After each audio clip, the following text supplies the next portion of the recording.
Budget విషయంలో nothing, we were very happy. మేము ఎంతైతే అనుకున్నామో that much budget we finish. Charan గారి దగ్గర నుంచి వచ్చిన కాంప్లిమెంట్స్ ఎలా అంటే మీరు ప్రమోట్ చేసిన విధానం కానీ ఈ సినిమా ఆయన ఎలాగో కొంచెం ప్రమోషనల్ కంటెంట్ చూశారు కదా చరణ్ గారు, రామ్ చరణ్. సో ఆయన మీకు ఇచ్చిన కాంప్లిమెంట్స్ ఎలాంటి కాంప్లిమెంట్స్ ఇచ్చారు? ఆల్రెడీ వరుణ్ తేజ్ గారితో నెక్స్ట్ సినిమా చేస్తున్నారు, నెక్స్ట్ ఇక చరణ్ గారు అయినా మీ టార్గెట్ రామ్ చరణ్ గారు? టార్గెట్ అట్లేం లేదండి. అంటే నాకు తెలుసు చరణ్ అసలు సోషల్ మీడియా అస్సలు వాడు, చాలా చాలా తక్కువ, అంటే ఎలా వాడాలో కూడా తెలియదు కొన్ని actually.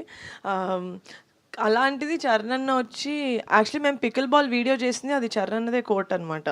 So actually full video release అయితే అందులో ఉంటుంది, తనే ఒక వన్ టైం వెళ్ళి ఉంటాడు, మేమే చాలా ఎక్కువసార్లు చేసాం. అయితే సో ఆ వీడియో నా దగ్గరకు వచ్చింది, మళ్ళీ చేశారు వీడియో ప్రమోషన్స్, వేరే మేము చేసిన ప్రమోషన్స్ అన్నీ శ్రీను దగ్గరికి వెళ్ళి, ఏం శ్రీను స్టేజ్ మీద అందరూ స్నేక్ డాన్స్ ఒకలా చేస్తుంటే నువ్వు ఒకలాగా చేసావని. సో అస్సలు సోషల్ మీడియా టచ్ లేని, అంత వాడని, అంత బిజీగా ఉండే ఒక యాక్టర్ దగ్గరికి మాది వెళ్ళింది అంటే there only I understood that జనాలకి తెలుస్తుంది, ఆడియన్స్కి తెలుస్తుంది మా సినిమా ఒకటి రిలీజ్ అయింది, ఆ అటెన్షన్ మేము గ్రాప్ చేయగలుగుతున్నాం. ఆ గ్రాప్ చేసిన దానివల్ల వాళ్ళు టీజరో ట్రైలరో చూస్తున్నారు, అక్కడి నుంచి కంటెంట్ మాట్లాడుతుంది.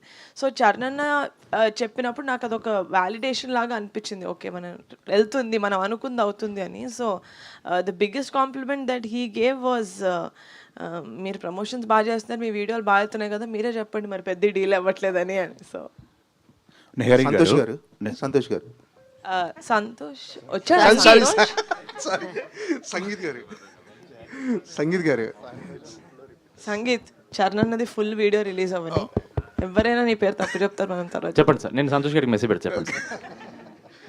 Mad mat